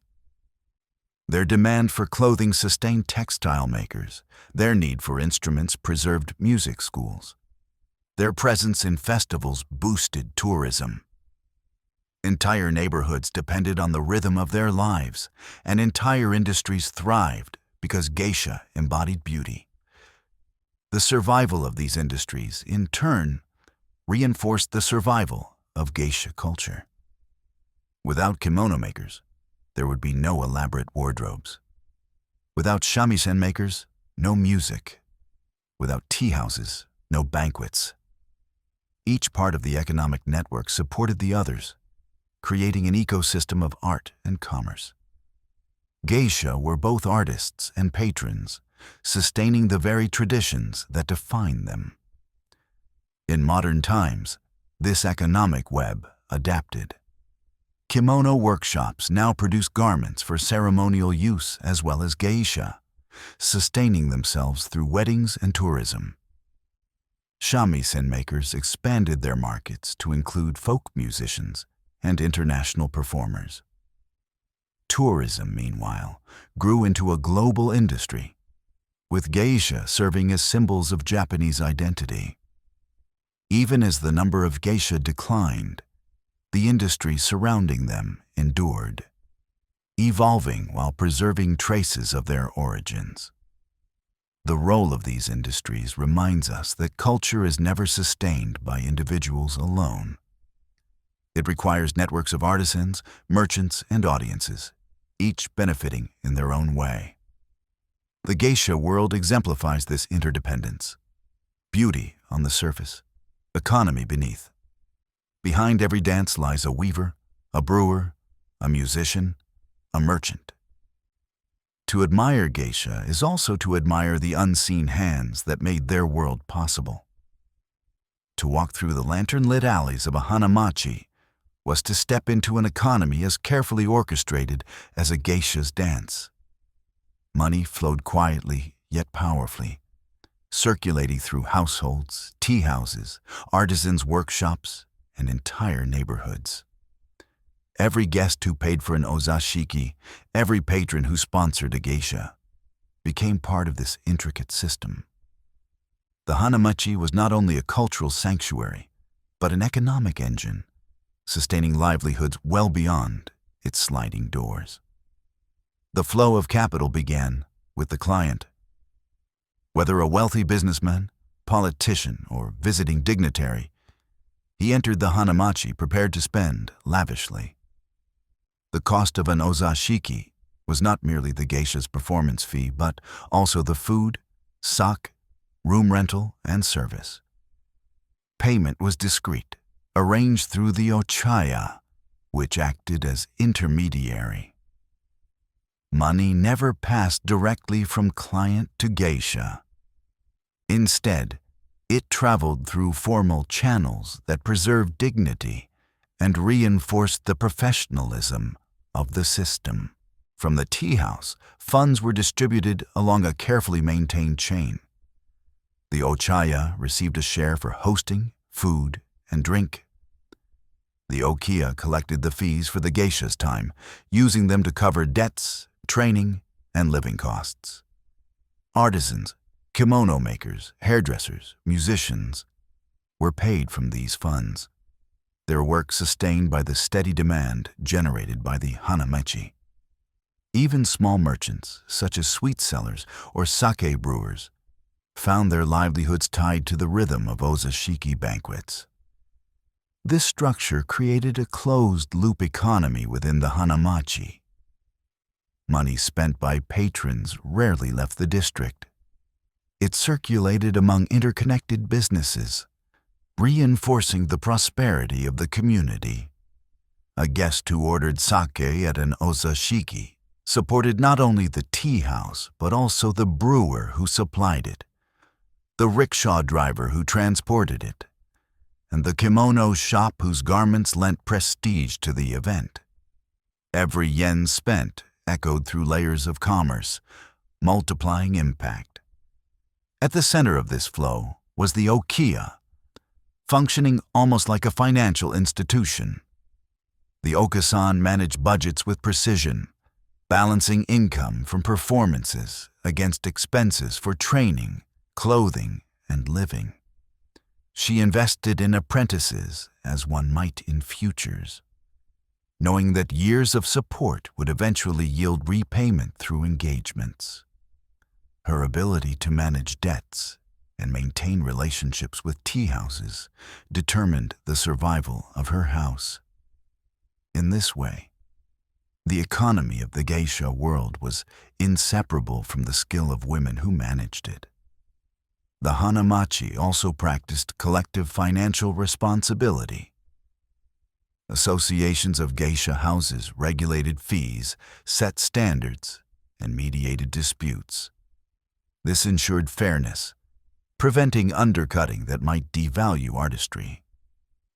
Collective structures reinforced the sense that the hanamachi was not a marketplace of competition alone, but a community bound by shared interest in prosperity. By presenting a united front, they preserved both dignity and economic stability. Festivals amplified this circulation of money. Annual events where geisha performed publicly attracted visitors from across Japan. Inns filled, restaurants thrived, and merchants sold souvenirs, all benefiting from the influx of spectators. The hanamachi became not only a center of elite culture, but a magnet for broader commerce, tying the fortunes of surrounding neighborhoods to the vitality of geisha tradition. Tourism, especially in the 20th century, expanded this cycle further.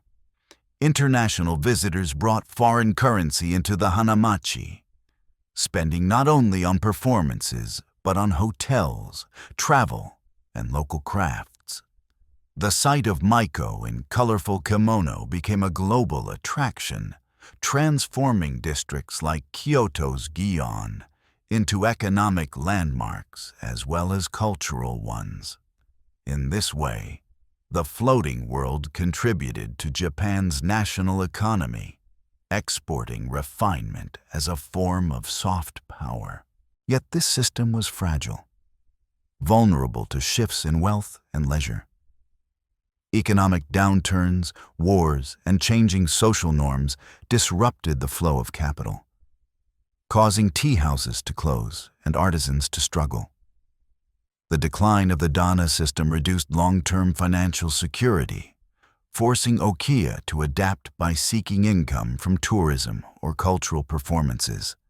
Still, the basic structure, clients funding performances, money circulating through hanamachi industries, remained resilient, sustaining the tradition through adaptation. The circular economy of the hanamachi illustrates a larger truth, that culture and commerce are inseparable.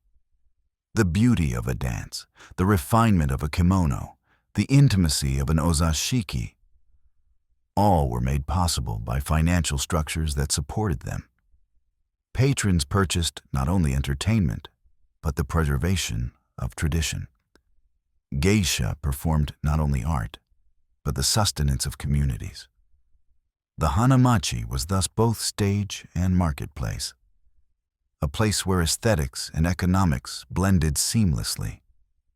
To outsiders, the hanamachi appeared timeless, untouched by commerce. Yet beneath the lanterns, money moved like a hidden current, flowing through channels as intricate as the tatami patterns underfoot. It was this unseen circulation that sustained the floating world, making impermanence endure, transforming fragile beauty into lasting heritage. The floating world shimmered with elegance, but beneath its glow, the economics of geisha life revealed clear divisions between those who prospered and those who struggled. For every patron who left an ozashiki with prestige and every tea house owner whose business thrived, there were apprentices carrying debts, artisans working for modest wages, and geisha themselves balancing pride with financial pressure. To understand the economy of geisha is to ask, who truly benefited and who bore the costs? At the top of the structure stood the patrons. Wealthy businessmen, politicians, and aristocrats derived prestige from their association with geisha. For them, the expense of banquets and sponsorship was offset by cultural capital. They were admired as men of refinement, their reputations polished by evenings of elegance. A patron's name linked to a famous geisha enhanced his influence, lending credibility in business or politics. In this sense, patrons gained disproportionately, spending money, yes, but receiving in return both status and personal fulfillment. Next came the tea house owners and okasan of the ukiyo, who managed finances with skill. The tea house profited from every banquet, taking a share of fees for food, drink, and service. The okasan profited by investing in apprentices, covering their expenses, and reclaiming the costs through years of labor. While managing an ukiyo was risky, requiring delicate balance of debts and income, successful houses brought steady profit, especially when tied to famous geisha who commanded high fees. These women, often retired geisha themselves, wielded economic power within a system otherwise dominated by male patrons.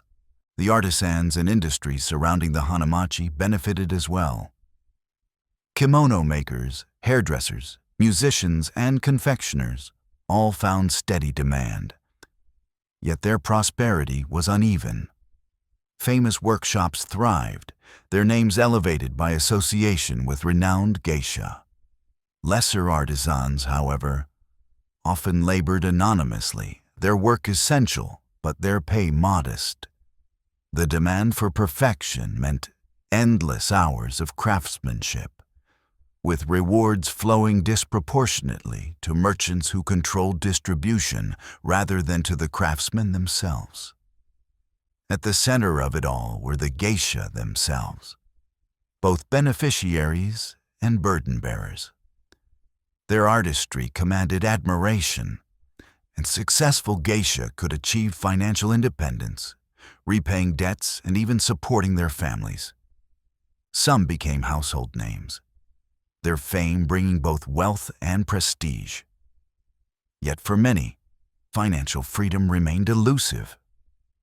Debts to the ukiyo, the high costs of kimono, and the instability of patronage meant years of work before independence. A geisha's livelihood was tied to reputation, and a single scandal could undo decades of effort. In this sense, they were both the heart of the system and among its most vulnerable participants. Apprentices, the maiko and shikomi, often bore the heaviest costs. They worked tirelessly for years without income, their labor directed toward household chores, training, and performances that primarily benefited the ukiyo. Their debts grew with each lesson, each kimono purchased on credit. For some, the path never led to independence. Illness, scandal, or lack of patronage forced early retirement with debts unresolved. Their sacrifices sustained the system, yet their rewards were uncertain, highlighting the inequality embedded in the economy of beauty. The community at large also benefited indirectly. Restaurants, inns, brewers, and rickshaw drivers all profited from the flow of patrons into the hanamachi. Festivals brought revenue to entire neighborhoods, making geisha districts engines of local prosperity. Yet here, too, imbalance existed.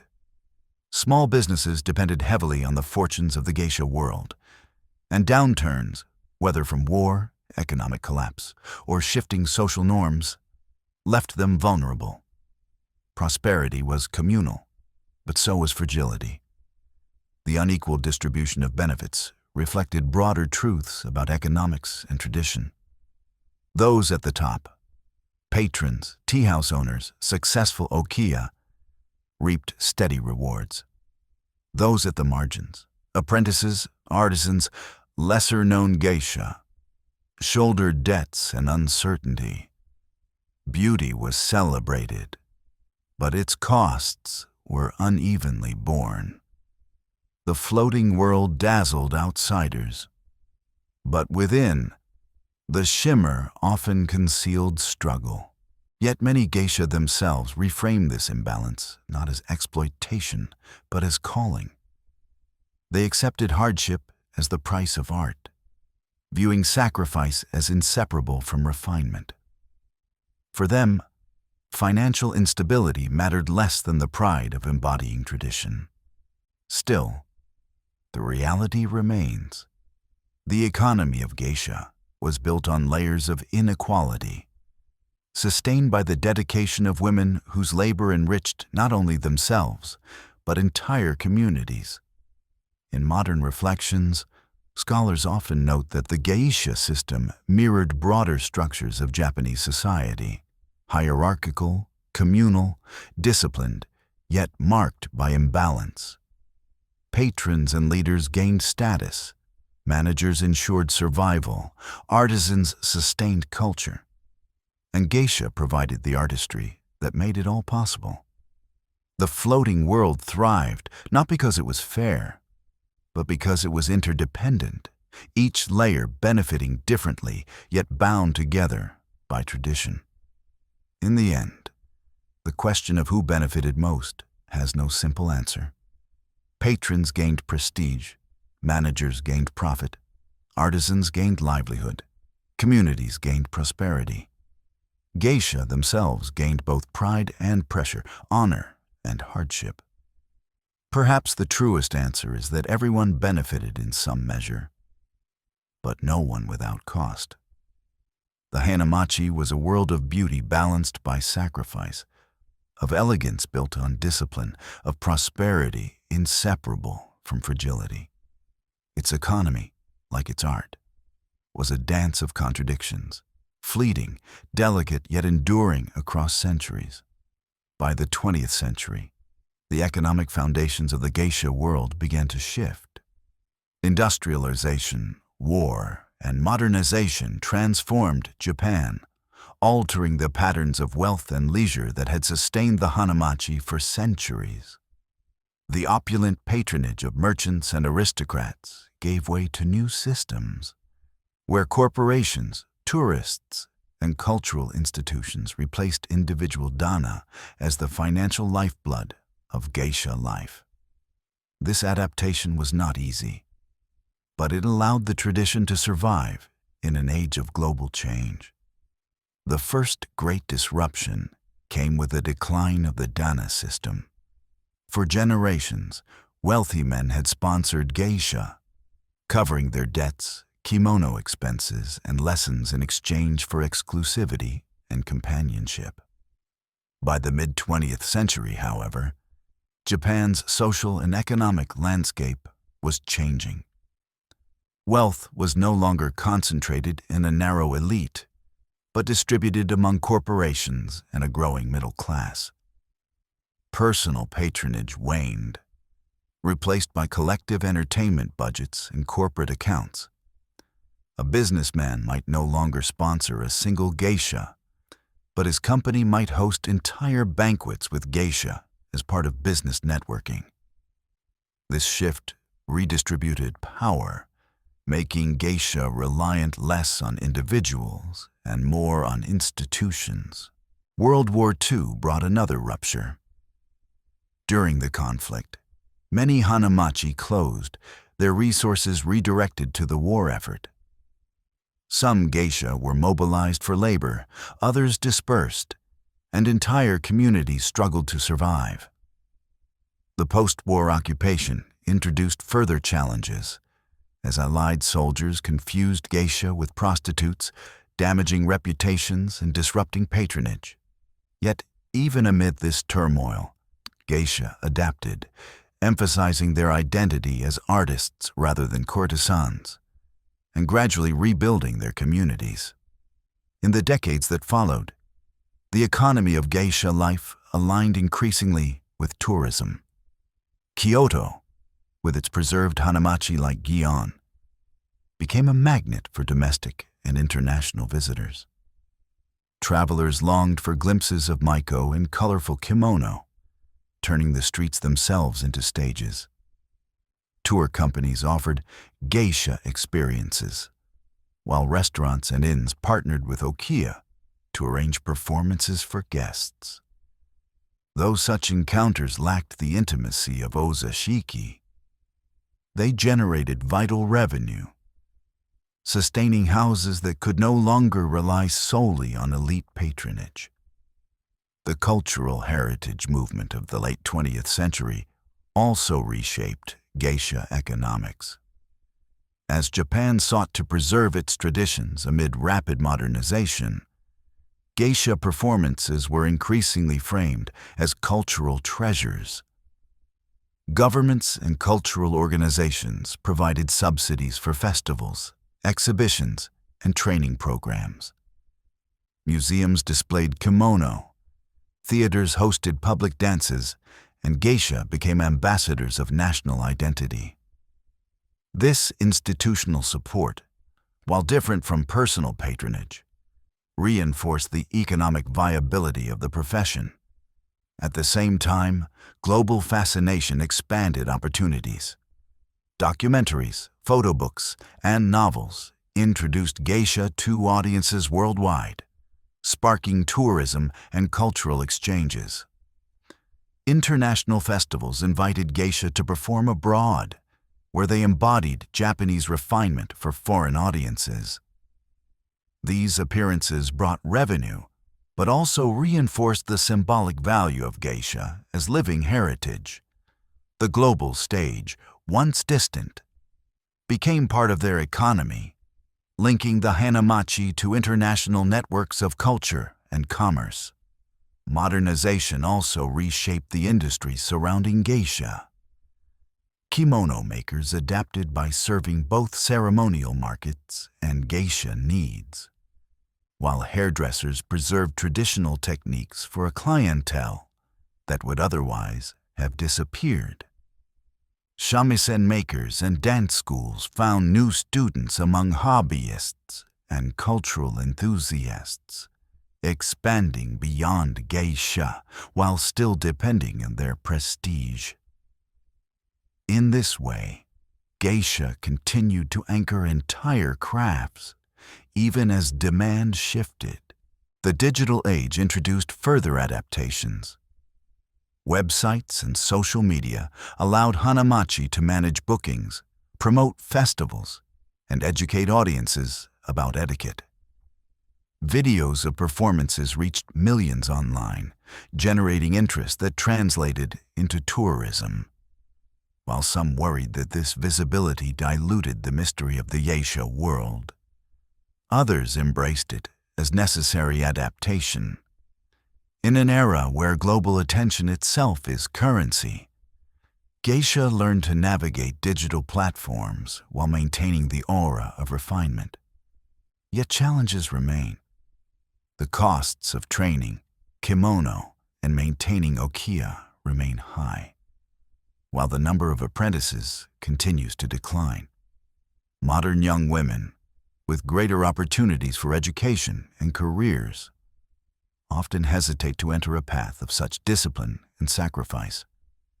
Tourism provides income, but sometimes risks trivialization, reducing geisha to spectacles for cameras rather than artists in intimate performance. Balancing authenticity with accessibility is an ongoing struggle, requiring delicate management by hanamachi leaders. Despite these challenges, the modern economics of geisha demonstrate resilience. By shifting from elite patronage to broader sources, corporations, tourists, cultural institutions, and global fascination, geisha have preserved their art into the 21st century.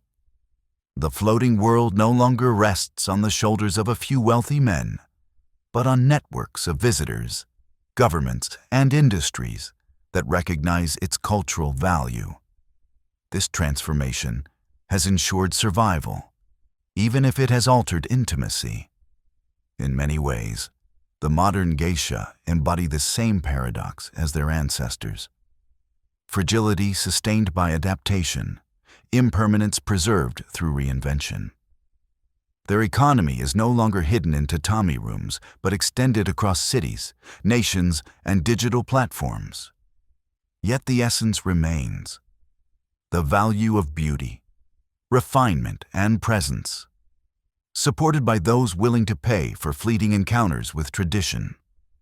The shift from patrons to tourists, from secrecy to visibility, from private sponsorship to cultural heritage funding, reflects not decline but transformation. The floating world endures not because it resisted change, but because it embraced impermanence with grace. In this, the economics of modern geisha echo the very philosophy of their art.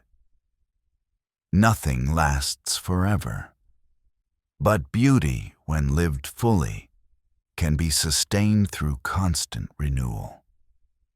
Thank you, dear listener, for staying with me through this long chapter of our journey. Together, we have walked the lantern-lit alleys of modern Kyoto, seeing how the geisha survive in today's world.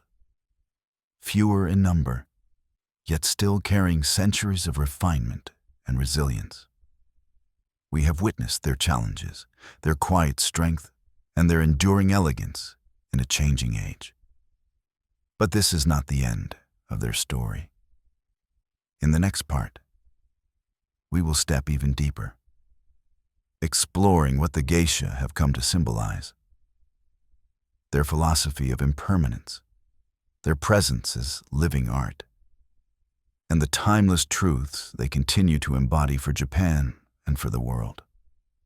If this story has brought you calm or inspiration, please share in the comments where in the world you are listening from and what time it is right now. And don't forget to subscribe so you won't miss the continuation of this journey. Until next time, may your nights be peaceful, your dreams gentle, and your path filled with quiet beauty.